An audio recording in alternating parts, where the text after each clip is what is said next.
കാരണം സ്ത്രീകളുടെ ഒരു സമഗ്രമായ ഒരു ആധിപത്യം നിലനിൽക്കുന്ന ഒരു സമയത്താണ്. അതിനനുസരിച്ചുള്ളതേ നമുക്ക് എന്തായാലും കിട്ടത്തുള്ളൂ. വിതയ്ക്കുന്നതല്ലേ കൊയ്യത്തുള്ളൂ നമ്മള്.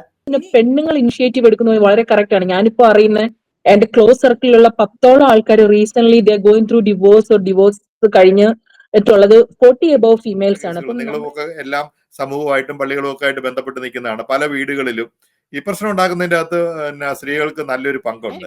മലയാളി ആണുങ്ങൾക്കാണ് ഏറ്റവും കൂടുതൽ ഈഗോ ഉള്ളതെന്നുള്ളത്.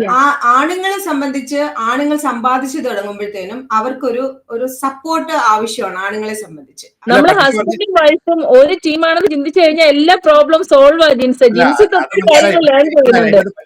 ഹസ്ബൻഡിന്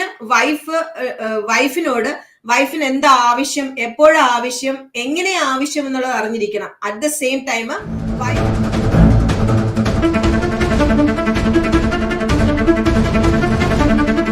നമസ്കാരം. വാക്കി ടോക്കിയുടെ ഒരു പുതിയ എപ്പിസോഡിലേക്ക് എല്ലാവർക്കും സ്വാഗതം. ഇന്ന് നമ്മളോടൊപ്പം അമേരിക്കയിൽ നിന്ന് പ്രമുഖരായിട്ടുള്ള മാധ്യമപ്രവർത്തകരും എഴുത്തുകാരും ഒക്കെയാണ് ഇന്ന് നമ്മളോടൊപ്പം ഉള്ളത്. ഇന്ന് നമ്മൾ എടുക്കുന്ന ഒരു വിഷയം എന്നാന്ന് വെച്ച് കഴിഞ്ഞാൽ, ഈ നമ്മുടെ നാട്ടിലും അമേരിക്കയിലും ഒക്കെ വളരെ ചർച്ചാ വിഷയമായിട്ടുള്ള ഒരു സബ്ജക്റ്റാണ്. കാരണം സ്ത്രീകളുടെ ഒരു സമഗ്രമായ ഒരു ആധിപത്യം നിലനിൽക്കുന്ന ഒരു സമയത്താണ് നമ്മളൊക്കെ ജീവിച്ചു പോകുന്നത്. ജെൻഡർ ഇക്വാലിറ്റി എന്ന് പറഞ്ഞാൽ നമുക്ക് ഒരു സ്ത്രീയോട് മോശമായിട്ട് പോലും പറയാൻ പറ്റിയല്ല. അമേരിക്കയിൽ അതൊരു കസ്റ്റം തന്നെയാണ്. അപ്പൊ നമ്മുടെ നാട്ടിൽ ഇപ്പൊ അടുത്ത കാലത്ത് ഈ പെണ്ണ് കാണാൻ പോകുന്ന ഒരു ചെറുക്കൻ ബ്രോക്കറോട് പറഞ്ഞ ഒരു കാര്യം പറയാം. അതായത് എങ്ങനെയുള്ള പെണ്ണ് വേണമെന്ന് ചോദിച്ചു കഴിഞ്ഞപ്പോൾ പെണ്ണ് സുന്ദരിയായിരിക്കണം, സുശീലയായിരിക്കണം, പതിവ്രതയായിരിക്കണം, വിധേയത്വം ഉള്ളവളായിരിക്കണം, ഇത്രയും കാര്യങ്ങളുള്ള ഒരു പെണ്ണിനെ വേണം ചേട്ടാന്ന് ഒരു ഐ.ടി.കാരൻ പയ്യൻ പറഞ്ഞു. അപ്പം ബ്രോക്കർ പറഞ്ഞു, പെണ്ണ് സുന്ദരിയായിരിക്കും, ബാക്കിയുള്ള 3 കാര്യത്തെക്കുറിച്ചും ഇപ്പൊ പ്രതീക്ഷിച്ചിട്ട് കാര്യമില്ല, അങ്ങനെയുള്ള പെണ്ണുങ്ങൾ ഇപ്പോഴത്തെ കാലഘട്ടത്തിൽ ഇല്ല എന്ന് പറയുന്നു. അപ്പൊ നിങ്ങൾക്ക് അതിൻ്റെ അകത്ത് എതിരഭിപ്രായം ഉണ്ടായിരിക്കും. പക്ഷേ ഈ നമ്മളിപ്പം നിങ്ങൾ ശ്രദ്ധിച്ചു നോക്കുക, നമ്മുടെ നാട്ടിലാണെങ്കിൽ തന്നെയും ഇപ്പം വളരെ സ്ത്രീകൾക്ക് അനുകൂലമായിട്ടുള്ള ഒത്തിരി നിയമങ്ങൾ വന്നു. കാരണം സ്ത്രീകൾ പീഡിപ്പിക്കപ്പെടുന്നുണ്ടായിരുന്നു, അല്ലെങ്കിൽ ഉപദ്രവിക്കപ്പെടുന്ന നമ്മുടെ നാട്ടിൽ നമ്മുടെ ഒരു സാംസ്കാരിക നിലവാരത്തിൽ തന്നെ സ്ത്രീകൾക്ക് അറിയാമല്ലോ, സ്ത്രീകളുടെ നിലനിൽപ്പിനൊക്കെ പണ്ട് ഒത്തിരി പ്രശ്നങ്ങൾ ഉണ്ടായിരുന്ന ഒരു കാലഘട്ടമാണ്. അതൊക്കെ വന്നിട്ട് നമ്മുടെ നാട്ടിലെ നിയമം, എനിക്ക് തോന്നുന്നു അമേരിക്കക്കാരെയും സ്ട്രോങ് ആയിട്ടുള്ള നിയമങ്ങൾ സൃഷ്ടിക്കപ്പെട്ടു. സ്ത്രീകൾക്ക് നല്ല സ്വാതന്ത്ര്യം കിട്ടി. പക്ഷെ ആ സ്വാതന്ത്ര്യത്തെ സ്ത്രീകൾ തന്നെ ദുരുപയോഗം ചെയ്യുന്നുണ്ടോ എന്നിപ്പോ നമ്മുടെ ഒരു MLA യുടെ ഒരു വിഷയം ഉണ്ടായത്. ആ ഒരു കാര്യം നമുക്ക് അതിനെക്കുറിച്ചൊക്കെ നമ്മൾ പറഞ്ഞു വരുമ്പോഴത്തേക്കും പറയാം. അതുപോലെ തന്നെ അനവധി വിഷയങ്ങളുണ്ട്. ഇപ്പം നമ്മൾ പറയും, ഇപ്പം നമ്മുടെ നാട്ടിൽ നടക്കുന്ന കൊലപാതകങ്ങൾ, ഇപ്പം സയനൈഡ് ചരിത്രത്തിൽ പോലും കേട്ടിട്ടില്ലാത്ത നമ്മുടെ കേരളത്തെ ഇളക്കി മറിച്ചൊരു കേസാണ് കൂടത്തായി ജോളിയുടെ കേസ്. സയനൈഡ് കൊടുത്ത് 6 പേരെയാണ് വളരെ കൃത്യമായിട്ട് വരുത്തിയത്. അതുപോലെ വിഷം കൊടുത്തിട്ട് ഷാരോൺ എന്ന് പറയുന്ന ഒരു പയ്യനെ കൊന്ന്. അങ്ങനെ എത്രയോ കേസുകൾ നമുക്ക് എത്താൻ പറയും. ഇപ്പൊ ക്രൈമിന്റെ അകത്ത് ഇപ്പൊ പിന്നെ നമ്മുടെ നാട്ടിലെ മദ്യം, മയക്കുമരുന്ന് ഒക്കെ പിടിക്കുന്ന കേസുകളിലെല്ലാം 2 ആണുങ്ങളുണ്ടെങ്കിൽ 2 സ്ത്രീകളും ഉണ്ടാവും, അല്ലെങ്കിൽ 2 ആണുങ്ങളുണ്ടെങ്കിൽ 3 സ്ത്രീകളുണ്ടാവും. അപ്പൊ നമ്മൾ ഈ കാലഘട്ടം ശരിക്കും നമ്മൾ ഇമാജിൻ ചെയ്യുന്നതിനപ്പുറം ഇപ്പൊ നമ്മളൊക്കെ ജനിച്ചു വളർന്ന ഒരു കാലഘട്ടത്തിൽ നിന്നും ജെൻസിയുടെ ഒക്കെ കാലഘട്ടത്തിൽ എത്തിക്കഴിഞ്ഞപ്പോൾ ഈ എന്നാ പറയണേ, ഈ ഇക്വാലിറ്റി അല്ല ഇപ്പൊ ശരിക്കും പറഞ്ഞാൽ ഒരു സ്ത്രീ ആധിപത്യം തന്നെയുണ്ട് എല്ലാ കാര്യങ്ങളിലും. അതായത് സ്ത്രീകൾ അധികാരം ഏറ്റെടുത്തതോടുകൂടി ഈ ക്രൈമിലും നല്ല കാര്യത്തിൽ എന്നതുപോലെ മോശം കാര്യങ്ങളിലും സ്ത്രീകളുടെ ഒരു ഇതുണ്ട്. ആ നിയമങ്ങളൊക്കെ ദുരുപയോഗം ചെയ്യുന്നുണ്ടോ എന്നുള്ളതാണ് നമുക്കിന്ന് പരിശോധിക്കാനുള്ളത്. അപ്പം എന്താണ് നിങ്ങളുടെ ഇതുമായിട്ട് ബന്ധപ്പെട്ട നിങ്ങളുടെയൊക്കെ അഭിപ്രായം? അമേരിക്കയിൽ നിങ്ങൾ ഭർത്താക്കന്മാരെയൊക്കെ പീഡിപ്പിക്കുന്ന കൂട്ടത്തിലാണോ എന്നുള്ളതാണ് എന്റെ ആദ്യത്തെ ചോദ്യം. ജിൻസിന് എപ്പോഴെങ്കിലും അങ്ങനെ ഒരു പീഡനം അനുഭവിക്കേണ്ടി വന്നിട്ടുണ്ട്? അതാണ് ഞങ്ങൾക്ക് ആദ്യമായിട്ട് അറിയേണ്ടത്. അപ്പൊ ജിൻസ് അതിന്റെ എക്സാമ്പിൾസ് പറയുമ്പോൾ ഞങ്ങൾക്ക് അതിനെ കണക്ട് ചെയ്ത്, ഇവിടെയുള്ള എല്ലാ പുരുഷന്മാരും ആകെ ഫേസ് ചെയ്യുന്ന ഒരു വിഷയമാണ്. നമ്മളൊക്കെ പീഡിപ്പിക്കപ്പെടുന്നുണ്ട്, നമുക്ക് തുറന്നു പറയാൻ പറ്റിയല്ലോ.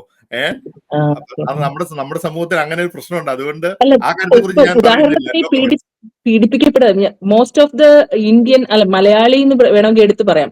മലയാളി ബോയ്സും they are spoiled by their moms എന്ന് ഞാൻ വിശ്വസിക്കുന്നത്. അത് ഈ ന്യൂ ജനറേഷൻ അല്ല, ഞാൻ ജെൻസീസിനെ അല്ല ഞാൻ പറയുന്നത്, നമ്മുടെയൊക്കെ ജനറേഷൻ ബോയ്സിനെ എടുക്കുവാണെങ്കിൽ they are spoiled by their moms. അവർക്ക് ആ മക്കളെ ആ അമ്മമാര് പഠിപ്പിച്ചു കൊടുത്തിരിക്കുന്നത്, ഞാൻ ജനറേഷൻ എപ്പോഴും എടുത്തു പറയുകയാണ്, ആ അമ്മമാര് പഠിപ്പിച്ചു കൊടുത്തിരിക്കുന്നത് പറയുന്നത് അങ്ങനെയാണ്.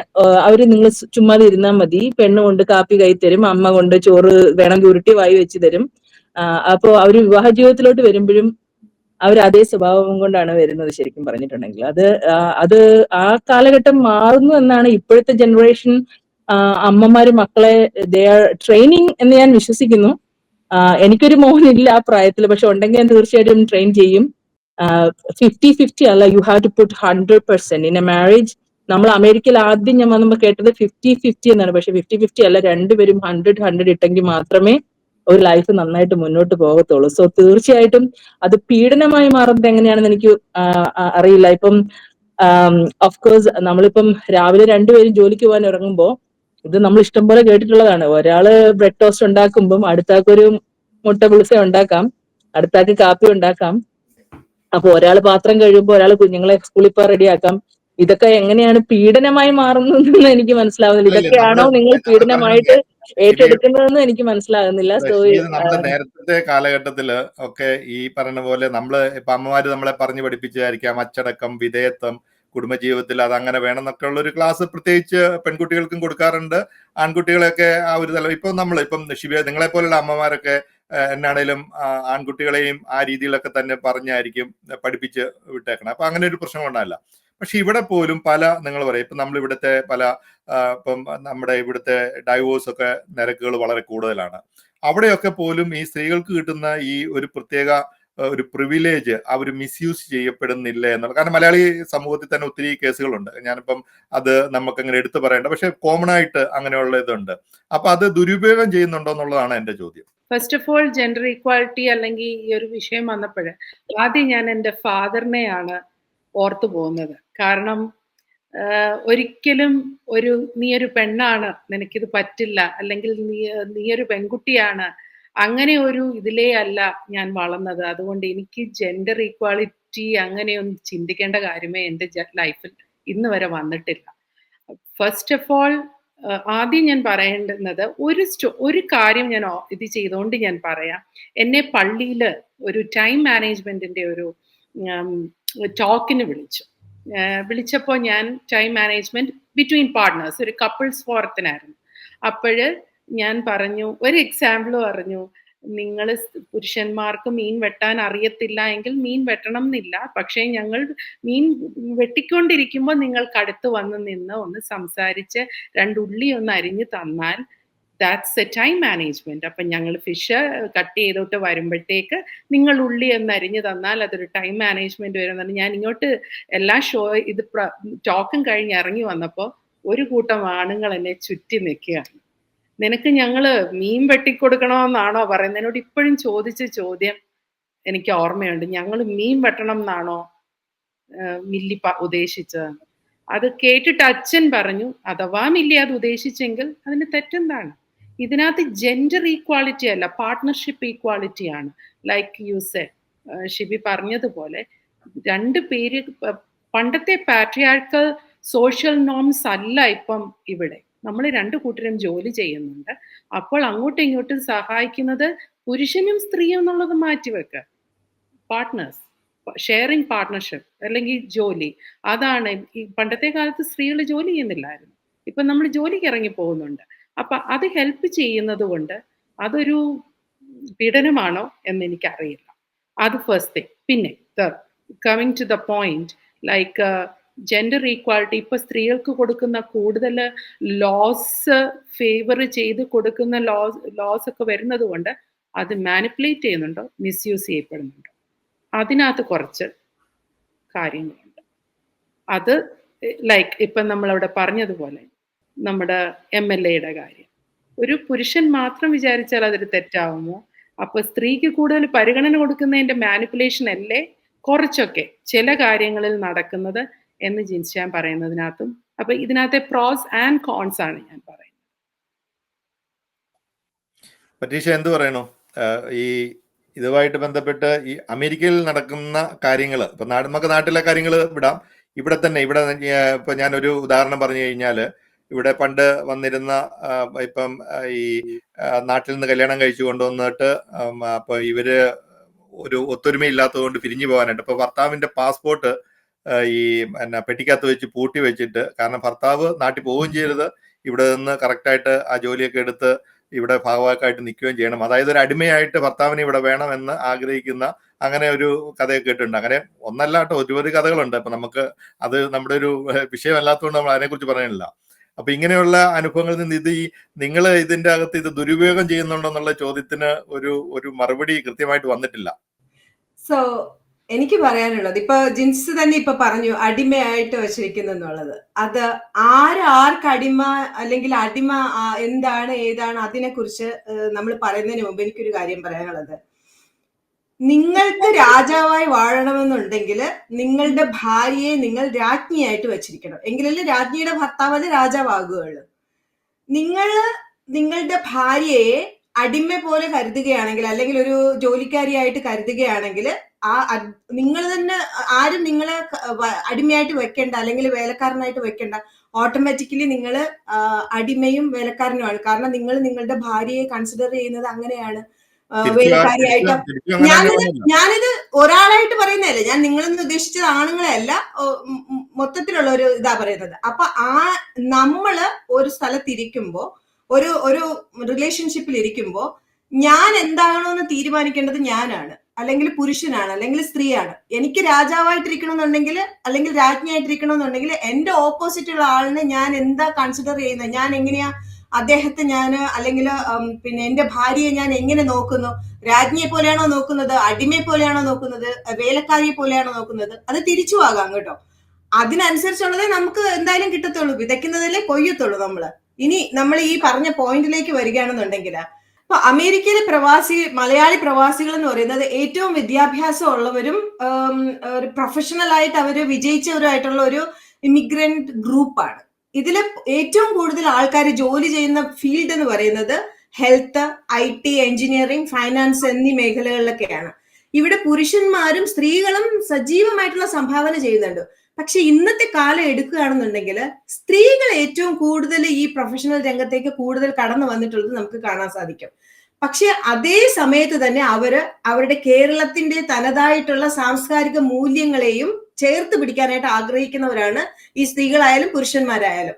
ഈ US-ലെ മലയാളി സ്ത്രീകളും പലപ്പോഴും ശക്തമായ വിദ്യാഭ്യാസ പശ്ചാത്തലമുള്ളവരായിരിക്കും. ഡോക്ടർമാരോ നേഴ്സുമാരോ IT പ്രൊഫഷണലുകൾ, അല്ലെങ്കിൽ ബിസിനസ് ഓണേഴ്സ് ആയിരിക്കാം, എന്റർപ്രണേഴ്സ് ആയിരിക്കാം, അങ്ങനെ പലതരം ഇതിലോ ജോലി ചെയ്യുന്നവരായിരിക്കാം. ഇവർക്ക് ഈ ഒരു കുടുംബവും ഇവരുടെ പ്രൊഫഷനുമായിട്ട് ഒരു ബാലൻസ് ഉണ്ടല്ലോ. ആ ഒരു ബാലൻസിങ്ങിന് പ്രശ്നം വരുമ്പോഴാണ് ഹസ്ബൻഡ്മാർ അവരുടെ ഭർത്താക്കന്മാർക്ക് ഈ വീടുകളിലേക്ക് അവരുടേതായിട്ടുള്ള ഒരു കോൺട്രിബ്യൂഷൻ കൂടുതലായിട്ട് കൊടുക്കേണ്ടി വരുന്നത്. അതായത് ഭാര്യയെക്കാളും കൂടുതലായിട്ടൊരു കോൺട്രിബ്യൂഷൻ കൊടുക്കേണ്ടി വരുന്നത്. അപ്പൊ നമ്മളുടെ ഒരു തനതായിട്ടുള്ള ഒരു മൈൻഡ് സെറ്റ് ഉണ്ടല്ലോ, മലയാളി മൈൻഡ് സെറ്റ്, അല്ലെങ്കിൽ നമ്മുടെ ഒരു ഇന്ത്യൻ കൾച്ചർ മൈൻഡ് സെറ്റ് ഉണ്ട്. അതായത് കല്യാണം കഴിച്ചു കഴിഞ്ഞാൽ ഭർത്താവ് എന്ന് പറയുന്നത് ഒരു ആധിക്യം ഉണ്ടാവണം എന്നുള്ള ഒരു മൈൻഡ് സെറ്റോട് കൂടിയാണ് നമ്മൾ ഇരിക്കുന്നത്. അവിടുന്ന് ഒരു മാറ്റം വരുന്നു നമുക്ക്. ആ മാറ്റം വരുമ്പോഴത്തേനും നമ്മൾ ആണുങ്ങൾ ചിന്തിച്ചു പോകാൻ സാധ്യതയുണ്ട്. ഞാൻ എന്ന ഇവിടുത്തെ ഈ പണികളെല്ലാം ചെയ്യുന്നത് ഞാനാണോ എന്നുള്ളൊരു ഇത് അവരുടെ തലയിലേക്ക് വരാൻ സാധ്യതയുണ്ട്. ഇതിനെ ബാലൻസ് ചെയ്യുന്നത് എവിടെയാണെന്ന് വെച്ച് കഴിഞ്ഞാല് സ്ത്രീകൾ അത്രയും സമയം അവരുടെ പ്രൊഫഷണൽ ലൈഫ് അത്രയധികം സാക്രിഫൈസ് ചെയ്യുന്നുണ്ട്. പ്ലസ് ഒരു അമ്മയാണ്, കുട്ടികളെ വളർത്തുന്നുണ്ട്, കൂട്ടത്തില് ഈ കാര്യങ്ങളെല്ലാം ചെയ്തു പോകുന്നുണ്ട്. അതിനോടൊപ്പം തന്നെ ഈ നമ്മളുടെ BRG ഗ്രൂപ്പുകൾ, ബിസിനസ് റിലേഷൻ ഗ്രൂപ്പുകൾ, നമ്മളുടെ ഈ അസോസിയേഷനുകൾ, പിന്നെ ഇതുപോലെയുള്ള IAPC പോലെയുള്ളത്, IPNC പോലെയുള്ളത്, ഫൊക്കാന, ഫോമ പോലെയുള്ള അങ്ങനെയുള്ള ഇതുകളിലെല്ലാം സംരംഭങ്ങളിലെല്ലാം പെണ്ണുങ്ങളും ആണുങ്ങളും അതിൽ പങ്കെടുക്കുന്നത്, അതിന്റെ തലപ്പത്തേക്ക് വരുന്നത്. അപ്പോഴും എൻ്റെ ഒരു ചോദ്യമുണ്ട്, ഈ ആൺകോയ്മ അല്ലെങ്കിൽ ആണുങ്ങളെ പീഡിപ്പിക്കുന്നു എന്ന് പറയുന്ന ഈ ഒരു സമയത്തും ഒരു ജെൻഡർ ഇക്വാലിറ്റിയെ കുറിച്ച് നമ്മൾ സംസാരിക്കുമ്പോൾ ഈ സ്ത്രീകൾ എല്ലാ പേരെയും, അല്ലെങ്കിൽ സ്ത്രീകളുടെ ഒരു 50-50 അല്ലെങ്കിൽ 90-80 90-10 അല്ലെങ്കിൽ 80-20 നമ്മൾ പറയുന്ന സമയത്ത് എത്രത്തോളം സ്ത്രീകളാണ് ഈ ഒരു BRG ഗ്രൂപ്പുകളുടെ എല്ലാം ലീഡർഷിപ്പിൽ നിൽക്കുന്നത് എന്നുള്ളത് ചിന്തിച്ചു നോക്കണം. അപ്പൊ അവിടെയും ആരാ പീഡകരാകുന്നത്? മാനസികമായിട്ടാണെങ്കിലും ഒരു പീഡകരാകുന്നത് സ്ത്രീകളാണ് ഏറ്റവും കൂടുതൽ.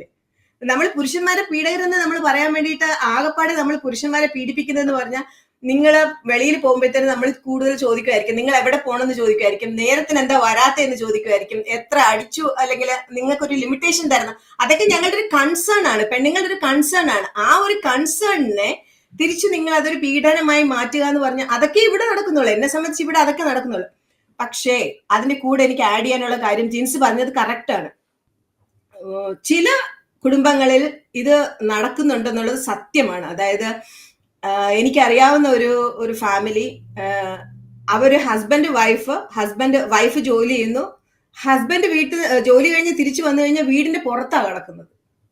നമുക്ക് ചിന്തിച്ചു നോക്കാൻ പറ്റുമോ? വീടിന്റെ പുറത്ത്, അതെ, റൂമിന്റെ പുറത്താണ് കിടക്കുന്നത്. റൂമിന്റെ പുറത്തും അല്ല, വീടിന്റെ പുറത്ത് സെപ്പറേറ്റ് ആയിട്ട് കെട്ടി അവിടെയാണ് കിടക്കുന്നത്. നമ്മളിപ്പോ വെളിയിൽ കാണുമ്പോൾ ഇവർ രണ്ടുപേരും ഹസ്ബൻഡ് വൈഫ് നല്ല സ്നേഹമായിട്ട് വരും, എവിടെയാണെങ്കിലും എല്ലായിടത്തും ഒരുമിച്ചൊക്കെ വരും. പക്ഷെ ഈ പ്രശ്നങ്ങളൊക്കെ ഉണ്ട്. ഇത് നമ്മളൊരു അഡ്ജസ്റ്റ്മെന്റിൽ പോകുന്ന വളരെയധികം ഫാമിലികൾ, ഒരു അഡ്ജസ്റ്റ്മെന്റിൽ പോകുന്ന ഫാമിലികളുണ്ട്. ഇതെല്ലാം കുട്ടികൾക്ക് വേണ്ടിയിട്ടോ അല്ലെങ്കിൽ നമ്മുടെ കൾച്ചറിനെ ഇത് ചെയ്യാതിരിക്കാൻ വേണ്ടിയിട്ടോ, ഒരു ദോഷം തട്ടാതിരിക്കാൻ വേണ്ടിയിട്ടോ ഒക്കെ അങ്ങനെ ഇതിനെ ഒരു ബാലൻസ് ചെയ്ത് കൊണ്ടുപോകുന്ന ഒത്തിരി ഫാമിലികളുണ്ട്. പക്ഷെ ഇവിടെയൊക്കെ പുരുഷനാണോ പീഡകൻ, സ്ത്രീയാണോ പീഡകൻ എന്ന് ചിന്തിക്കുമ്പോഴത്തേനും രണ്ട് സ്ഥലത്തും ഉണ്ട് കേട്ടോ. നമ്മളിപ്പോ മിലി പറഞ്ഞതുപോലെ നാട്ടിൽ നടക്കുന്ന ഈ ഒരു നമ്മുടെ യുവ MLA ആയിട്ടുള്ള ബന്ധത്തില്, ആ ഒരു സംഭവത്തില് ആരാണ് പീഡകനെന്നോ ആരാണ് പീഡകയെന്നോ ഇതുവരെയും കണ്ടെത്താൻ കഴിഞ്ഞിട്ടില്ല. യാഥാർത്ഥ്യം ഇതുവരെ കണ്ടെത്താൻ കഴിഞ്ഞിട്ടില്ല. അപ്പൊ അങ്ങനെയൊക്കെ ചിന്തിക്കുമ്പോഴത്തേക്കും നമ്മൾ ഇവിടെ ഇപ്പൊ അമേരിക്കയിൽ ഇരുന്നുകൊണ്ട്, ശരിയാണ്, ആണുങ്ങള് പണ്ട് കാലത്ത് ആണുങ്ങള് ജോലിക്ക് മാത്രം പോയാൽ മതിയായിരുന്നു. ജോലി കഴിഞ്ഞ് വന്നു കഴിയുമ്പോഴത്തേനും എനിക്കൊരു കോഫി എടുക്ക്, എനിക്ക് വെള്ളം എടുക്ക്, അതിന്റെ ഡ്രസ്സ് അയൺ ചെയ്ത് വെക്ക്, അല്ലെങ്കിൽ പിന്നെ ലോണ്ടറി ചെയ്ത് വെക്ക്, അതിന്റെ ഷൂസ് റെഡിയാക്കി വെക്കുക എന്നൊക്കെ പറയാനായിട്ടുള്ള വോയിസ് ഇപ്പൊ ഇല്ല ആണുങ്ങൾക്ക്. എന്തുകൊണ്ടാന്ന് വെച്ച് കഴിഞ്ഞാൽ പെണ്ണുങ്ങൾ നിങ്ങളോടൊപ്പം വെളുപ്പാൻ രാവിലെ എഴുന്നേറ്റ് ജോലിക്ക് പോകുന്നു, ചില സമയത്ത് ഓവർ ടൈം ജോലിക്ക് അവിടെ തന്നെ നിന്നിട്ട് ലേറ്റ് ആയിട്ട് വരുന്നു. സോ ഇതൊക്കെ ചെയ്യുമ്പോഴത്തേനും നിങ്ങൾ ജോലി ചെയ്തല്ലേ പറ്റത്തുള്ളൂ. നിങ്ങൾ നാട്ടിൽ ജോലി പട്രീഷയ്ക്ക് തന്നെ നല്ല ബോധ്യമുണ്ട് ആണുങ്ങൾക്ക് വോയിസ് ഇല്ല എന്നുള്ള ആ ഒരു വാക്കിലാണല്ലോ പട്രീഷ വന്ന് നിൽക്കുന്നത്. അതായത് ആണുങ്ങൾക്ക് വോയിസ് ഇല്ല എന്ന് നിങ്ങൾ ഇത് തിരിച്ചറിയുന്നുണ്ട്. ആണുങ്ങൾക്ക് വോയിസ് ഇല്ലാന്ന് ഞാൻ പറഞ്ഞില്ല. ആണുങ്ങൾക്ക് വോയിസ് ഇല്ലാന്ന് ഞാൻ പറഞ്ഞില്ല. അല്ല, വോയിസ് ഇല്ല, നിങ്ങൾക്ക് പഴയ പോലെ വോയിസ് ഇല്ല എന്നാണ് പറഞ്ഞു നിർത്തിയത്. അതിന്റെ അർത്ഥം എന്നാന്ന് വെച്ച് കഴിഞ്ഞാൽ, അവസരം കിട്ടിക്കഴിഞ്ഞപ്പോൾ നിങ്ങൾ അത് ഉപയോഗിക്കുന്നുണ്ട് അല്ലെങ്കിൽ ദുരുപയോഗിക്കുന്നുണ്ടെന്നുള്ളതിന് ആ വാക്കിന്റെ അകത്ത് തന്നെയുണ്ട്. ഇപ്പം മില്ലി പറഞ്ഞ ഒരു കാര്യമുണ്ട്. അതായത് ഇപ്പം അമേരിക്കയിലെ എനിക്ക് തോന്നുന്നില്ല ഈ പറഞ്ഞ ഒരു ഇപ്പം മീൻ വെട്ടി കൊടുക്കുകയാണെങ്കിൽ ഉള്ളി കൂടെ നരിയുക എന്നുള്ള, ഇവിടെ മിക്കവാറും ആൾക്കാർ കുടുംബങ്ങളിലും ഒക്കെ നിങ്ങൾ പറയുന്നത് പോലെ തന്നെ ഒരു വളരെ ഷെയറിംഗ് ആയിട്ട് ഒരു അഡ്ജസ്റ്റ്മെന്റോട് കൂടി തന്നെയാണ് പോകുന്നത്. പക്ഷെ ചെയ്യാത്ത കുടുംബങ്ങളുണ്ട്, അത് വളരെ ഉണ്ടായിരിക്കും. കാരണം അത് ഒരു ഞാൻ പറയാം, അതിപ്പം കൂടുതൽ പറയല, നമ്മുടെ നാട്ടിൽ നിന്നൊക്കെ കല്യാണം കഴിച്ചുകൊണ്ട് വേറൊരു കൾച്ചറിൽ നിന്ന് വരുന്ന, ഗൾഫിൽ നിന്ന് കഴിക്കുന്ന അല്ല, അങ്ങനെ ഉണ്ടായിരിക്കാം ഇപ്പൊ ഈ ഒരു കാര്യത്തില്. പക്ഷെ ഇവിടെ അമേരിക്കയിൽ നടക്കുന്ന ഈ ഇപ്പൊ പ്രത്യേകിച്ച് നമ്മുടെ കമ്മ്യൂണിറ്റിയിൽ നടക്കുന്ന ഇത് ഒരു പ്രത്യേകിച്ച് ഒരു പഠനത്തിന്റെ കീഴിൽ ആവറേജ് ഇപ്പൊ നമ്മളൊക്കെ കണ്ടിട്ടുള്ള ഒരു ഇതിൽ വെച്ചിട്ട് ഒരു 80% ഡൈവോഴ്സിന്റെ ഇത് ഡൈവോഴ്സിനും എന്നാ പറഞ്ഞ ലീഡ് എടുക്കുന്നത് പെണ്ണുങ്ങളാണ്, ആണുങ്ങളല്ല, പെണ്ണുങ്ങളാണ്. അതാണ്. പക്ഷെ നമ്മുടെ നാട്ടിൽ അങ്ങനെയല്ല, നാട്ടിൽ തിരിച്ചാണ്. നമ്മൾ സൈക്കോളജിയിലൊക്കെ പറയല്ലോ, സൈക്കോളജി തന്നെ 6th റീച്ചിങ് എന്ന് പറയുന്ന ഒരു 6 വർഷം 6 ഇയർ 6 വർഷം കഴിഞ്ഞു കഴിഞ്ഞാൽ, അതുവരെ ഇപ്പൊ ഒരു 1.5 വർഷത്തെ ആ ഒരു ഹണിമൂൺ പീരീഡ് ഒക്കെ കഴിഞ്ഞു കഴിഞ്ഞാൽ പിന്നെ കുറച്ച് തെറിയും പറയും, ഒരു തോണ്ടലും പരിപാടിയൊക്കെ കഴിഞ്ഞൊരു 6 വർഷം കഴിഞ്ഞിട്ട് പിന്നെ ഇത് ഉരുണ്ട് പൊക്കോളും. അങ്ങനെയാണല്ലോ നമ്മൾ ഈ നമ്മുടെ പ്രത്യേകിച്ച് മലയാളികളുടെ ഒരു ഫാമിലി ലൈഫിനെ കുറിച്ച് പറയുന്നത്. പക്ഷെ ഞാൻ കോമൺ ആയിട്ടാട്ടോ പറയണത്, ഇതൊക്കെ നിങ്ങളാ പറയണം. പക്ഷെ നമ്മുടെ ഇവിടെ ആ ഒരു, പക്ഷേ ഇപ്പൊ പല കേസുകളും നിങ്ങളുമൊക്കെ എല്ലാം സമൂഹമായിട്ടും പള്ളികളും ഒക്കെ ആയിട്ട് ബന്ധപ്പെട്ട് നിൽക്കുന്നതാണ്. പല വീടുകളിലും ഈ പ്രശ്നം ഉണ്ടാക്കുന്നതിൻ്റെ അകത്ത് സ്ത്രീകൾക്ക് നല്ലൊരു പങ്കുണ്ട്. കാരണം അതിന്റെ ആ ഒരു അണ്ടർസ്റ്റാൻഡിങ് വരാത്തതുകൊണ്ടാണോ എന്താണ് അതിൻ്റെ അകത്തൊരു പ്രശ്നമായിട്ട് നിങ്ങളിപ്പോ 3 പേര് ഇത് നിങ്ങൾ ശരിക്കും പറഞ്ഞാൽ 3 പേര് ഇതിനെ ന്യായീകരിച്ച്, പറ്റീഷ മാത്രമേ ഒരു സൈഡായിട്ട് പറഞ്ഞുള്ളൂ. അത് ആ ബലഹീനത കൃത്യമായിട്ട് നോട്ട് ചെയ്ത് അതെങ്ങനെ ഉപയോഗിക്കാം എന്നുള്ളത് പറ്റീഷ മനസ്സിലാക്കി വെച്ചിട്ടുണ്ട്. ഷിബി, എന്താണ് നിങ്ങളിത് ഈ രീതിയിലുള്ള ഒരു കാര്യം എടുത്തു പറയാനുള്ളത്? ജിൻസ് ഇപ്പൊ പറഞ്ഞ ഒരു കാര്യം, ഒരുപാട് പെണ്ണുങ്ങൾ ഇനിഷ്യേറ്റീവ് എടുക്കുന്നത് വളരെ കറക്റ്റ് ആണ്. ഞാനിപ്പോ അറിയുന്ന എന്റെ ക്ലോസ് സർക്കിളിലുള്ള 10ഓളം ആൾക്കാർ recent they going through divorce കഴിഞ്ഞ് ുള്ളത് 40 above ഫീമെയിൽസ് ആണ്. അപ്പം നമ്മുടെ മലയാളി ആണുങ്ങൾക്ക് പെണ്ണുങ്ങള് അവര് ശാരീരികമായും മാനസികമായും ആ ഒരു ഏജിലോട്ടൊക്കെ അടുക്കുമ്പോൾ അവർ കടന്നു പോകുന്ന അവരുടെ ഹോർമോൺ ചേഞ്ചസ്, പെരിമെനോപോസ്, മെനോപോസ് എന്നൊക്കെ പറഞ്ഞ് കുറെ കാര്യങ്ങളുണ്ട്. അപ്പം സ്ത്രീകൾ അവരുടെ ജീവിതകാലം ആ കുഞ്ഞുനാൾ മുതലേ അവരുടെ വാർദ്ധക്യം വരെയും അവർ പലതരത്തിലുള്ള ഹോർമോൺ ചേഞ്ചുകളിൽ കൂടെ ഒക്കെ കടന്നു പോകുന്നത്. സോ അത് അണ്ടർസ്റ്റാൻഡ് ചെയ്യാതെ ചിലപ്പം വൈഫ് ഇച്ചിരി ഇറിറ്റേറ്റഡ് ആയിരിക്കുമ്പോ അവരോട് കൂടുതൽ ഫൈറ്റിന് പോവുക. ഇറിറ്റേറ്റ് ആയിരിക്കുന്ന അവർ ചിലപ്പോൾ ഹോർമോണൽ ആയിരിക്കും, ചിലപ്പോൾ അത് മനസ്സിലാക്കാൻ അവർക്ക് പറ്റാതെ പോവുക. അവര് ക്ഷീണിച്ചിരിക്കുമ്പോ, ഇപ്പം വൈഫ് ജോലി കഴിഞ്ഞ് വന്നു, ചിലപ്പം അവര് ശാരീരികമായിട്ട് ഹാർഡായിട്ടുള്ള ജോലി ആയിരിക്കില്ല ചെയ്തോ, അവളിപ്പം ഇന്ന ജോലി ചെയ്തിട്ട് വന്ന വലിയ തിരക്കുള്ള ജോലി ഒന്നുമല്ല. എന്നാലും ചിലപ്പോൾ അവർ അനുഭവിക്കുന്ന ഒരു മെന്റൽ പ്രഷർ, അവര് ചിലപ്പം ഭയങ്കര ആങ്സൈറ്റി ചിലപ്പം കാണുമായിരിക്കും ആ ഒരു ഏജ് ഗ്രൂപ്പിലൊക്കെ. അവരെ കാമാക്കി വെക്കുന്ന പല കാര്യങ്ങളും നമ്മുടെ ആണുങ്ങൾക്ക് ചെയ്യാൻ പറ്റും. ഇപ്പൊ ജോലി കഴിഞ്ഞ് വരുമ്പോ ഒരു കപ്പ് കാപ്പി കൊണ്ട് കൊടുക്കുമ്പോ, ഞാൻ ഇത് ഉദാഹരണമായിട്ടും ഭയങ്കര ലൈക്ക് എന്റെ ഒരു പൊങ്ങച്ചം പോലെ നിങ്ങൾ കരുതരുത്. ഒരുപാട് നമ്മൾ മനസ്സ് തുറന്ന് പറയണം നമ്മൾ എന്താ ആഗ്രഹിക്കുന്നുള്ളത്. ഞാൻ നൈറ്റ് ഷിഫ്റ്റ് 18 വർഷം നൈറ്റ് ഷിഫ്റ്റ് ചെയ്ത ആളാ. ഒരുപാട് ആ സമയത്തൊന്നും എന്റെ ഹസ്ബൻഡ് എന്നെ ഹെൽപ്പ് ചെയ്യുന്ന ആളല്ലായിരുന്നെങ്കിൽ ഞാൻ ജോലിക്ക് പോകാൻ തുടങ്ങുമ്പോ എനിക്ക് ഒരു കപ്പ് ചായ അദ്ദേഹം നല്ല ഒരു കപ്പ് ചായ തരും. ആ ചായയുടെ ബലത്തില് ആ 12 മണിക്കൂർ എങ്ങനെയാ ഓടി. ചിലപ്പം ആ ചായ മാത്രമായിരിക്കും നെക്സ്റ്റ് ഡേ മോർണിംഗ് വരെ. You know how nurses life is here in some hospitals. അപ്പൊ നമ്മൾ ലഞ്ചൊക്കെ പാക്ക് ചെയ്തായിരിക്കും പോണേ, പക്ഷെ ആ ലഞ്ച് കഴിക്കാൻ നമുക്ക് സമയം കിട്ടില്ല. ചിലപ്പോ ആ ചായയുടെ എനർജി, ചായയിൽ നിന്നുള്ള എനർജി അല്ല, അത് സ്നേഹത്തോടെ നമുക്ക് കിട്ടിയ ആ ഒരു സന്തോഷത്തിന്റെ ഒരു എനർജിയിൽ നമ്മളെ 12 മണിക്കൂറും ജോലി ചെയ്യാൻ പ്രേരിപ്പിക്കും ഞാൻ പറയാം. So there are lot of love languages നിങ്ങൾക്ക് നിങ്ങളുടെ പാർട്ട്ണറിനോട് കാണിക്കാൻ പറ്റും. സോ ആ ഒരു മെൻ ഈഗോ കളയുകയാണ്. ഞാൻ കരുതുന്നു മലയാളി ആണുങ്ങൾക്കാണ് ഏറ്റവും കൂടുതൽ ആ ഒരു ഈഗോ ഒന്ന് എനിക്ക് തോന്നുന്നില്ല. ഇന്ത്യൻ മലയാളി ആണുങ്ങൾക്കാണ് ഏറ്റവും കൂടുതൽ ഈഗോ ഉള്ളതെന്നുള്ളത് ആ ഈഗോ കളഞ്ഞ് പേഴ്സണൽ ഒരു കപ്പ് ചായ ഭാര്യയ്ക്ക് അങ്ങോട്ട് കൊടുക്കുമ്പോ അതിലൊന്നും ഒരു ജെൻഡർ ഇക്വാലിറ്റിയിലൊന്നും ഒരു വാക്കുപോലും പറയേണ്ട കാര്യമില്ല. സോ സാധാരണ പെണ്ണുങ്ങളെന്ന് പറഞ്ഞാലുണ്ടല്ലോ, നിങ്ങൾ 1 കൊടുത്താൽ 9 തിരിച്ചു തരുന്നവരാണ് വി ഫീമെയിൽസ്. അപ്പോ നമ്മളെ ഒന്ന് അണ്ടർസ്റ്റാൻഡ് ചെയ്യുക. അല്ല, ഷിബി പറഞ്ഞ പോയിന്റ് ഒക്കെ വളരെ കറക്റ്റ്. പ്രത്യേകിച്ച് നമ്മൾ പറയാം, നമ്മൾ ഈ ഇവിടെ വന്നിട്ടുള്ള മലയാളികൾക്ക് നല്ല ഈഗോ ഉണ്ട്. ഒരു ഫാമിലിയിൽ അതൊക്കെ നന്നായിട്ട് ബാധിക്കും. പക്ഷെ നമ്മുടെയൊക്കെ ചർച്ചകളായിട്ട് ബന്ധപ്പെട്ട് നമ്മുടെയൊക്കെ കമ്മ്യൂണിറ്റി ആയിട്ടൊക്കെ ഇതിന് വെച്ചാൽ നമ്മൾ പണ്ടത്തെ പോലെയൊന്നും അല്ലല്ലോ. നമ്മൾ സ്കൂളിൽ ഇപ്പൊ നമ്മുടെ കാലഘട്ടത്തിലൊക്കെ തന്നെയാണെങ്കിലും ഈ ഒരു ആണിന്റെ സൈക്കോളജിയും പെണ്ണിന്റെ സൈക്കോളജിയൊക്കെ നമ്മൾ അങ്ങോട്ടും ഇങ്ങോട്ടും ഒക്കെ പറഞ്ഞ് നമുക്കല്ലെങ്കിൽ ഇപ്പൊ ഞാൻ പറയാം, ഇപ്പൊ പ്രീ മാരേജ് കോഴ്സ് എന്ന് തന്നെയുണ്ട്. അവിടെ എന്താണ് ആണെന്താണ് പെണ്ണെന്നാണ് കൃത്യമായിട്ട് പറഞ്ഞു കൊടുക്കുന്നുണ്ട്. പക്ഷെ അതിനൊക്കെ അപ്പുറം അപ്പൊ ഇതിന് പുറയിൽ മറ്റുള്ള ഒരു റീസൺ ഉണ്ടായിരിക്കും. അപ്പൊ ഇത് ഇങ്ങനെ ഒരു അവസരം ഇപ്പൊ നമ്മൾ ഈ പറഞ്ഞ പോലെ നമുക്ക് അടിച്ചമർത്തപ്പെട്ടു എന്നുള്ളൊരു ഫീല്, അല്ലെങ്കിൽ നമുക്ക് അവസരം കിട്ടുന്നില്ല എന്നുള്ള ഒരു അടിമത്ത മനോഭാവം. ഇപ്പൊ നിങ്ങൾ ഈ പറഞ്ഞ ഒരു കാര്യമുണ്ട്, ഈ മലയാളി ആണുങ്ങൾക്കൊരു ഈഗോയുടെ വിഷയമുണ്ടെന്ന്. ആ ഈഗോ ഉണ്ടെങ്കിൽ ഇപ്പൊ ഇവിടെയുള്ള പല പേരൻസ്, ഞാൻ അവരുടെ മക്കൾ കല്യാണം കഴിച്ച് പോയിട്ടും അവർ ഇതുപോലെ ഇവിടെ 50 വർഷം 40 വർഷം ജീവിച്ചിരുന്നിട്ട് അവർക്ക് പോലും ഇത് അക്കോമഡേറ്റ് ചെയ്യാൻ പറ്റിയിട്ടില്ല. അപ്പൊ പിന്നെ നിങ്ങളിപ്പോ നിങ്ങളുടെ പിള്ളേരും കല്യാണം കഴിക്കുന്ന പ്രായത്തിൽ അവർ ആ കുടുംബജീവിതത്തിലേക്ക് കഴിക്കുമ്പോൾ അങ്ങനെ ആ പിള്ളേർക്ക് ഉണ്ടാകുന്ന, ഞാൻ പുതുതലമുറ ഈ ഡൈവോഴ്സ് ഏറ്റവും കൂടുതൽ ഇപ്പൊ നടക്കുന്നത് ഇപ്പൊ നമ്മുടെയും കൂടെ ഒരു തലമുറ കഴിഞ്ഞിട്ടാണ് ഞാൻ ഈ പറഞ്ഞ പോലെ നടക്കുന്നത്, ഇതിനെല്ലാം മുൻകൈ എടുക്കുന്നത്. അപ്പൊ അവർക്ക് എന്തോ ഇപ്പം ഷിബി പറഞ്ഞതുപോലെയുള്ള പ്രശ്നങ്ങൾ മനസ്സിലാക്കി ഒരു കുടുംബജീവിതം നയിച്ചുകൊണ്ട് പോകാനുള്ള ഒരു സാഹചര്യം കിട്ടില്ല. പക്ഷെ ഈ കേസുകളെല്ലാം വന്ന് നിൽക്കുന്നത് ഈ മിക്കവാറും ഇപ്പൊ പല ആണുങ്ങളെയും നമ്മൾ കണ്ടിട്ടുണ്ട് കേട്ടോ, നമ്മളത് പറയാതിരിക്കാൻ വയ്യ. ആണുങ്ങള് ശരിക്കും പറഞ്ഞു കഴിഞ്ഞാൽ വളരെ പാവങ്ങളായിട്ട് വളരെ ശുദ്ധരായിട്ട് നിന്ന് വളരെ നിൽക്കുന്ന ആണുങ്ങളെ ഞാൻ ഒത്തിരി കണ്ടിട്ടുണ്ട്. അല്ല ഞാൻ പറയാം ആ ഒരു രീതിയിൽ. കാരണം പക്ഷെ അവിടെയൊക്കെ ആ ഒരു നമുക്ക് ഇപ്പൊ നിങ്ങൾ പറയുന്നതിന്റെ നേരെ തിരിച്ചുള്ള സിറ്റുവേഷനാണ് നമ്മൾ പലയിടത്തും കണ്ടിട്ടുള്ളത്. അതിന്റെ ഒരു അഡ്വാൻറ്റേജ് എടുക്കുന്ന ആൾക്കാരെയും കണ്ടിട്ടുണ്ട്. അതുകൊണ്ടാണ് ഞാൻ പറഞ്ഞത് ഇത് പറയാ. ഇപ്പം ഷിബി പറഞ്ഞല്ലോ, ഷിബി 80% ഷിബി കണ്ടിട്ടുള്ള ഈ കേസ് നമ്മളെടുത്തു നമ്മുടെ ചുറ്റുവട്ടത്ത് എടുത്തു കഴിഞ്ഞാൽ ഒരു 10 കേസ് കാണുവാണെങ്കിൽ ഷിബി കണ്ടപ്പോൾ 10ഉം അതിന് ഇനിഷ്യേറ്റീവ് എടുത്തത്. കാരണം അവര് ഉദ്ദേശിക്കുന്ന അല്ലെ അവര് പ്രതീക്ഷിക്കുന്ന ആ ലവ് ലാംഗ്വേജ് അവർക്ക് കിട്ടുന്നില്ല, അല്ലെ അത് മനസ്സിലാക്കുന്ന ഒരു ഭർത്താവല്ല എന്ന് പറയുമ്പോൾ നമ്മുടെ എൻറ്റയർ കമ്മ്യൂണിറ്റിക്ക് പ്രശ്നം വരണ്ടേ?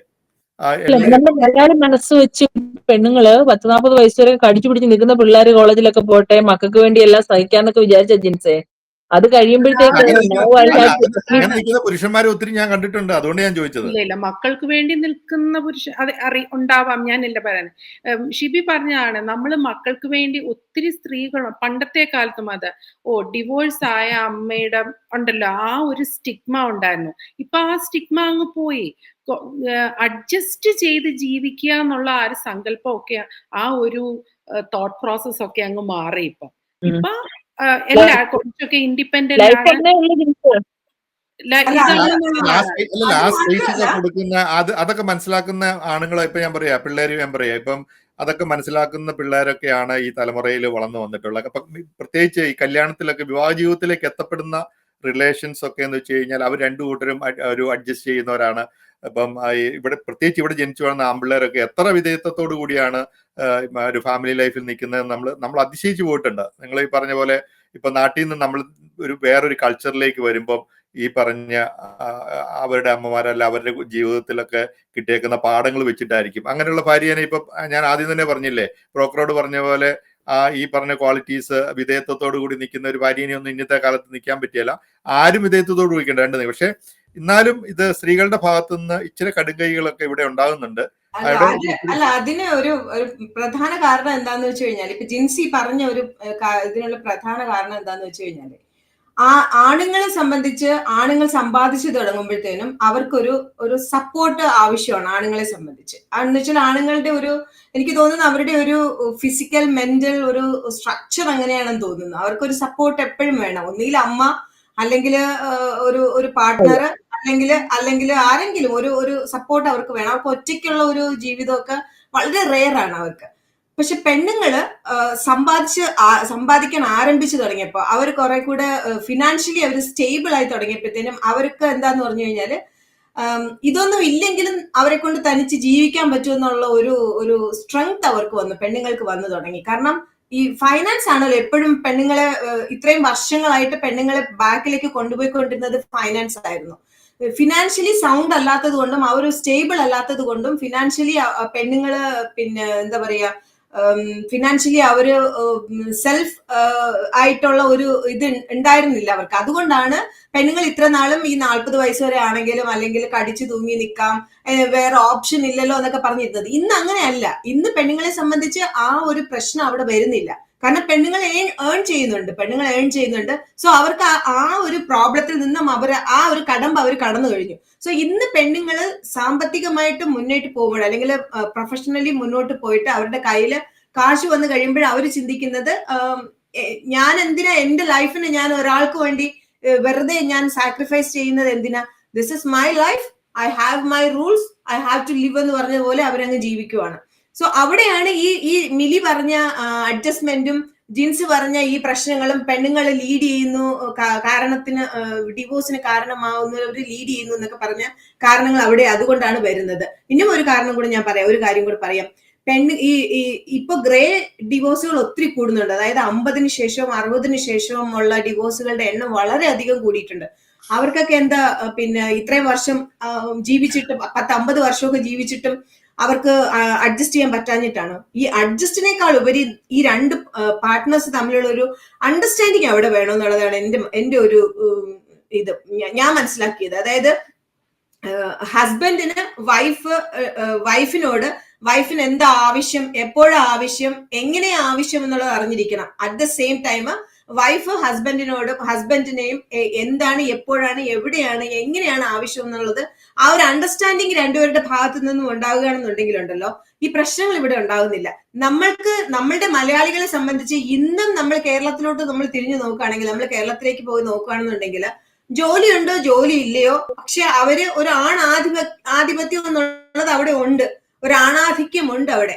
അതും കൊണ്ട് ഇവിടെ വന്നു കഴിഞ്ഞാല് ആണുങ്ങൾക്ക് തോന്നും ഇത് നമ്മൾ ആണുങ്ങളെ പെണ്ണുങ്ങളെല്ലാരും കൂടെ അടിമകളാക്കി വെച്ചിരിക്കുകയാണോ. ഈ ഒരു തോട്ട് പ്രോസസ് ഇല്ലാതെ ഇരുന്ന് കഴിഞ്ഞാല് വീടുകളിൽ ഇങ്ങനെ ഒരു തോട്ട് പ്രോസസ് ആണാധിക്യം എന്നുള്ളതോ അല്ലെങ്കിൽ അടിമകളാക്കി വെക്കുകയാണെന്നുള്ള ഒരു അഡ്ജസ്റ്റ്മെന്റ് ആയിട്ട് പോവുകയാണെന്നുള്ള ഒരു തോട്ട് പ്രോസസ് ഇല്ലാതിരുന്നു കഴിഞ്ഞാല് ഇതൊരു ഒരു ടീം വർക്ക് പോലെയാണ്. രണ്ട് പാർട്ട്നേഴ്സ് തമ്മിലുള്ള ഒരു ടീം വർക്ക് ആണ്. ഇതൊരു ടീമാണ് ഈ ഫാമിലി എന്ന് പറയുന്നത്. രണ്ടു കൂട്ടരും അഡ്ജസ്റ്റ് ചെയ്യുന്നതിനേക്കാൾ ഏറെ അണ്ടർസ്റ്റാൻഡ് ചെയ്യും. എന്തിനാണ് നമ്മൾ അഡ്ജസ്റ്റ് ചെയ്യുന്നത്? നമ്മുടെ ലൈഫ് ഇനി ഒരാൾക്ക് വേണ്ടി എന്തിനാണ് നീ അഡ്ജസ്റ്റ് ചെയ്യുന്നത്? അണ്ടർസ്റ്റാൻഡ് ചെയ്തുകൊണ്ട് ഈ ബോൾ അങ്ങോട്ട് വിടുക, ബോൾ ഇങ്ങോട്ട് തട്ടുക, എന്നിട്ട് ഡിഫെൻഡ് ചെയ്യേണ്ടടുത്ത് ഡിഫെൻഡ് ചെയ്യുക, പിന്നെ ഓഫ് സൈഡ് വരുമ്പോഴത്തേനും അടിച്ചിടുക, ഗോൾ ഇടേണ്ട അടുത്തൊക്കെ ഗോൾ ഇടുക. ഇനി ഞാൻ പറഞ്ഞതിൽ പിടിച്ച് ഇങ്ങോട്ട് വന്നാൽ തിരിച്ചും പറയാൻ കേട്ടോ. നമ്മള് ഹസ്ബൻഡും വൈഫും ഒരു ടീമാണെന്ന് ചിന്തിച്ചു കഴിഞ്ഞാൽ എല്ലാ പ്രോബ്ലം സോൾവ് ആയി. ഞാൻ ചോദിക്കുന്നത് ഈ വിധേയത്വം എന്ന് പറയുന്നു, അത് അത് റിലേറ്റീവ് അല്ലേ? അത് ഒരാൾക്ക് മാത്രമേ ബാധകമുള്ളൂ. ഒരു ഇല്ല, പാർട്ട്ണർ വരുന്നുണ്ടെങ്കിൽ പരീക്ഷ പറഞ്ഞ ഒരു കാര്യത്തിന്റെ അകത്ത് ഞാനൊരു കാര്യം പറയാം. ഈ പരീക്ഷ പറഞ്ഞു, അതായത് ഇവിടെ വന്ന് സ്ത്രീകള് സമ്പാദിച്ചു തുടങ്ങി കഴിഞ്ഞപ്പോൾ അവർക്ക് എന്തിന് മറ്റുള്ള കാര്യങ്ങൾ അംഗീകരിക്കുന്നു എന്നുള്ളൊരു ചോദ്യം വന്നു. ആ പ്രശ്നം തന്നെ നമ്മൾ പറഞ്ഞു. അപ്പൊ പണ്ടുള്ള കാലത്ത് പുരുഷന് അധീശത്വം വന്നത് അവൻ മാത്രം വീട്ടിൽ ഏൺ ചെയ്യുകയും ആ സ്വത്ത് മുഴുവൻ അവന്റെ കയ്യിലായിരിക്കും. ഇപ്പൊ സ്വാഭാവികം ഇപ്പൊ പെണ്ണിന്റെ ഒരു അവസരം കിട്ടിയപ്പോ അല്പന അർദ്ധരാത്രി അങ്ങനെയല്ല. അങ്ങനെ ചിന്തിക്കാമല്ലോ. ഞാൻ ചോദിക്കുന്നത്, ഞാൻ തിരിച്ചൊരു ചോദ്യം ചോദിച്ചിട്ട് ആ പോയിന്റിൽ നിന്നുകൊണ്ട് ഞാൻ തിരിച്ചൊരു ചോദ്യം ചോദിക്കട്ടെ.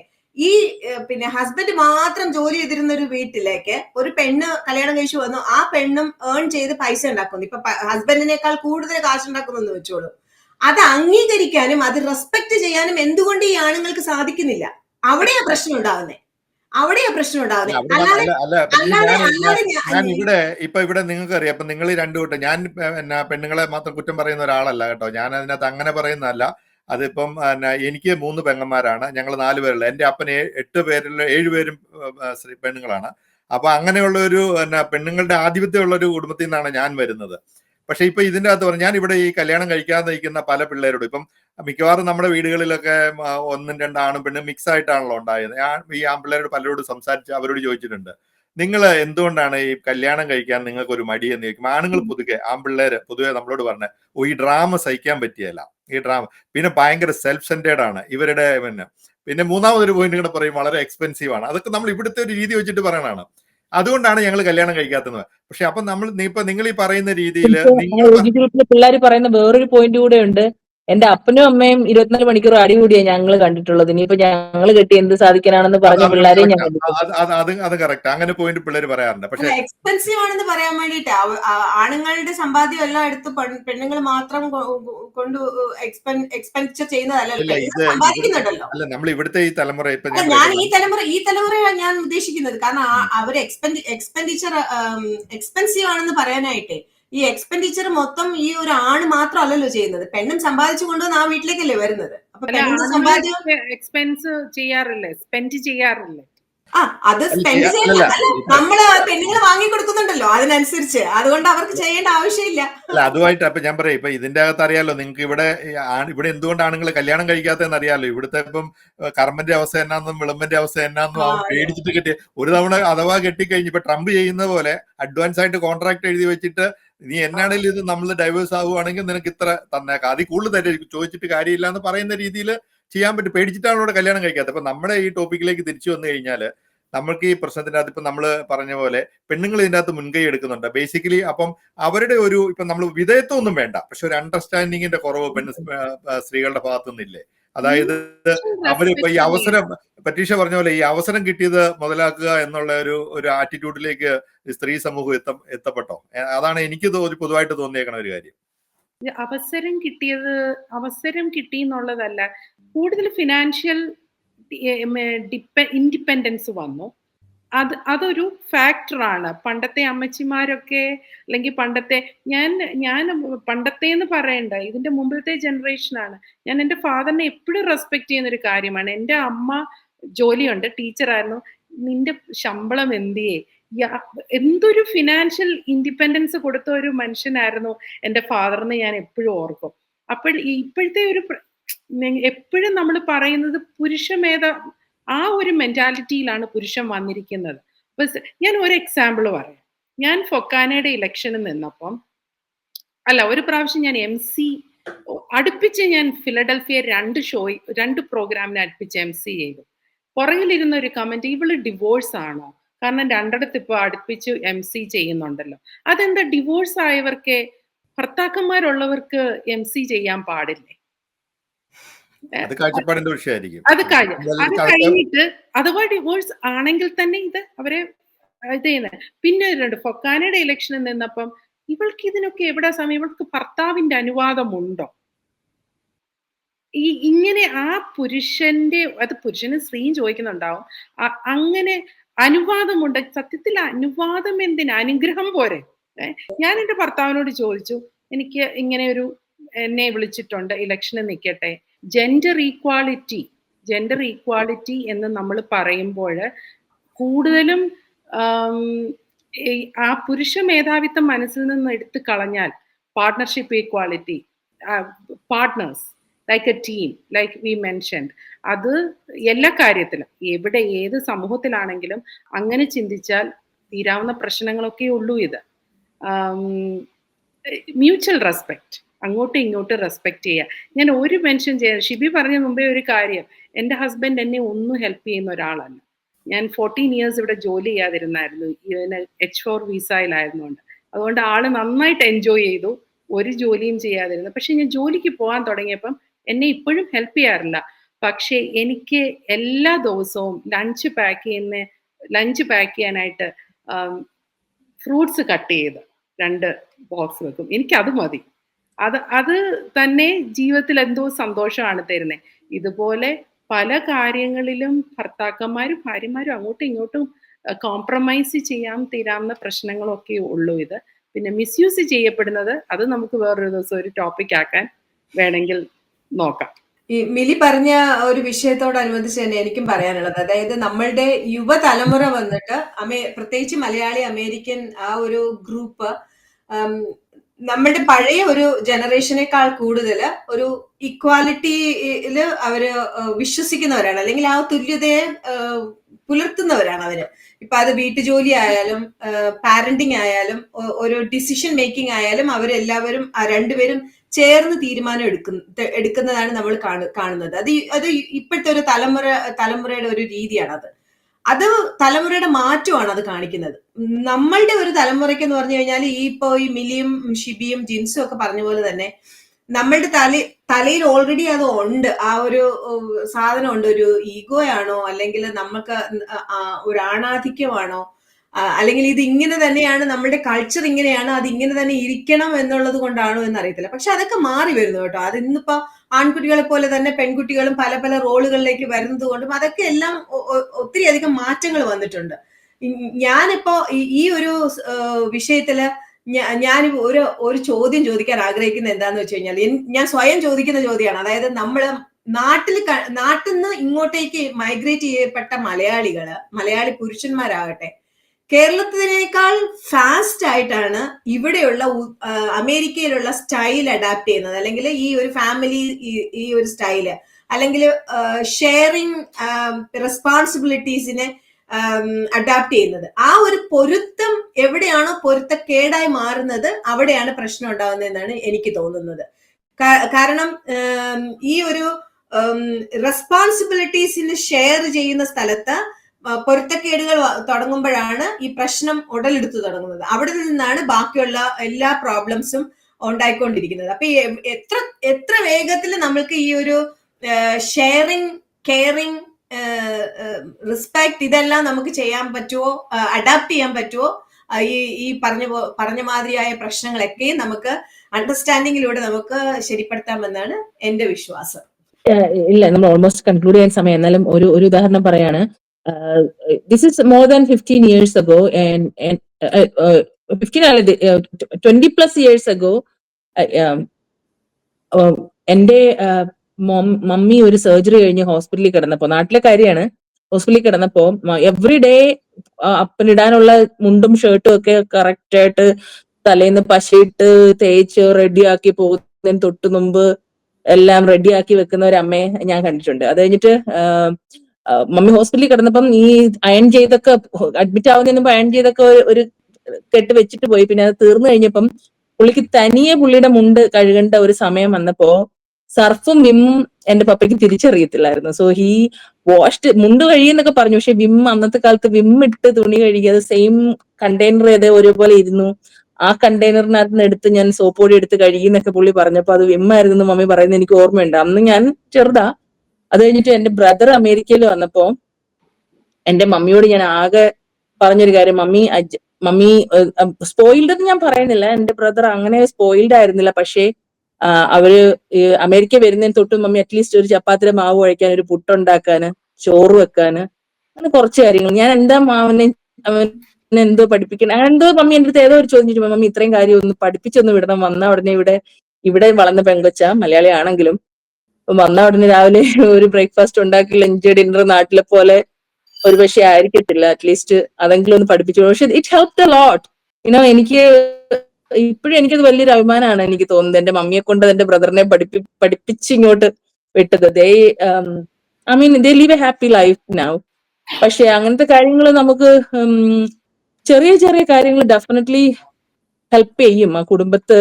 അതിനകത്ത് ജെൻഡർ ഇക്വാലിറ്റി എന്നൊന്നും പറയാൻ ആ ഒരു വേർഡ് പോലും കൊണ്ടുവരേണ്ട കാര്യമില്ല. ബിക്കോസ് നേരത്തെ നമ്മൾ പറഞ്ഞ പോലെ നമ്മുടെ പാർട്ട്ണറും നമ്മുടെ സെയിം ടീമിലാണെന്ന് നമ്മൾ വിശ്വസിച്ച് അത് എനിക്കത് പെട്രീഷ്യ അത് പറഞ്ഞത് എനിക്ക് ഭയങ്കര ഇഷ്ടപ്പെട്ടു. സെയിം ടീമിലാണ് നമ്മൾ വിശ്വസിച്ച് കഴിഞ്ഞിട്ടുണ്ടെങ്കിൽ സോ നമ്മുടെ ഒരു ഹാപ്പി ലൈഫിന് ഈ ഈഗോ കളഞ്ഞിട്ട് നമ്മൾ ഒന്നാണെന്നുള്ള ഒരു ചിന്തയിൽ നമ്മൾ മുമ്പോട്ട് ജീവിക്കുകയാണെങ്കിൽ, അങ്ങോട്ടും ഇങ്ങോട്ടും സപ്പോർട്ട് ചെയ്യുകയാണെങ്കിൽ ഡെഫിനറ്റ്ലി ഒരു സക്സസ്ഫുൾ ലൈഫ്. ഒരു കാലം മുന്നേ വരെയും ഇപ്പം സ്ത്രീകൾ പീഡിപ്പിക്കപ്പെട്ടു എന്ന് പറയുന്ന ഒരു കാലഘട്ടത്തിൽ നിന്ന് ഇപ്പം നിങ്ങളുടെ എല്ലാവരുടെയും അഭിപ്രായം അനുസരിച്ച് സ്ത്രീകളും പീഡിപ്പിക്കപ്പെടുന്നുണ്ട്, പുരുഷന്മാരും പീഡിപ്പിക്കപ്പെടുന്നുണ്ട്, ഏകദേശം തുല്യം. ഇപ്പൊ തന്നെ ഈ ഒരു കാര്യത്തിലെങ്കിലും ഒരു ഇക്വാലിറ്റി വന്നിട്ടുണ്ടെന്നാണ് തോന്നുന്നത്. ഇനിവേ നമുക്ക് നിങ്ങളുടെ എല്ലാവരുടെയും അഭിപ്രായം, നിങ്ങൾ എന്തൊക്കെ പറഞ്ഞാലും നിങ്ങൾ ആ ഒരു നമുക്ക് അടുത്ത ഡിസ്കഷന് കുറച്ച് പീഡിപ്പിക്കപ്പെട്ട മെന്നിനെ കൂടുതലായിട്ട് ഇപ്പൊ ജിൻസ് പറയുന്നത് ജിൻസ് പീഡിപ്പിക്കപ്പെട്ടിട്ടില്ലെന്ന്. അപ്പൊ അങ്ങനെ പീഡിപ്പിക്കപ്പെട്ടു എന്ന് പറയുന്ന അല്ല, അത് നിങ്ങൾ പറഞ്ഞ പോലെ മലയാളികൾ എന്ന് പറയുമ്പോ ഒരു ഈഗോ ഉണ്ടല്ലോ. അപ്പൊ ആ ഈഗോയ്ക്ക് പുറത്ത് നമുക്കത് പറയാൻ പറ്റില്ലല്ലോ. നിങ്ങൾ എന്നെ കൊണ്ട് അത് പറയിപ്പിക്കാൻ ശ്രമിക്കണ്ട.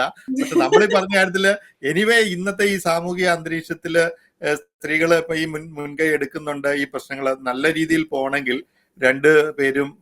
രണ്ടുപേരുടെയും ഭാഗത്തുനിന്ന് ഒരു കോൺട്രിബ്യൂഷൻ വരണം. എനിവേ ഇന്നത്തെ ഈ ചർച്ചയിൽ പങ്കെടുത്ത എല്ലാവർക്കും നന്ദി. നമസ്കാരം. Thank you. നമസ്കാരം.